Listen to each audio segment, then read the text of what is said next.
तर स्थानिक स्वराज्य संस्थेच्या निवडणुकीचं बिगुल वाजलेलं आहे। अशामध्येच राजकीय नेत्यांकडून आश्वासनांचा पाऊस पाडला जातोय। प्रत्येक जण मतदारांना आपल्याकडे आकर्षित करण्याचा प्रयत्न करतोय। अशामध्येच माजी मंत्री दिलीप वळसे पाटलांनी निधीचा पूर येईल असं म्हटलं।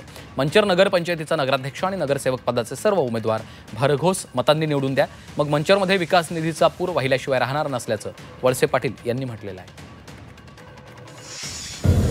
या गावामध्ये 100 कोटी रुपयापेक्षा जास्त निधी गेल्या वर्ष दीड वर्षाच्या कालावधीमध्ये राज्य सरकारच्या माध्यमातून आपण मंजूर करून आणला। आणि मी आज तुम्हाला शब्द देतो की तुम्ही या मंचर नगरपालिकेचा नगराध्यक्ष आणि आमचे 17 नगरसेवक भरघोस मताने निवडून द्या। निधीचा पूर वाहिल्याशिवाय आम्ही या ठिकाणी राहणार नाही।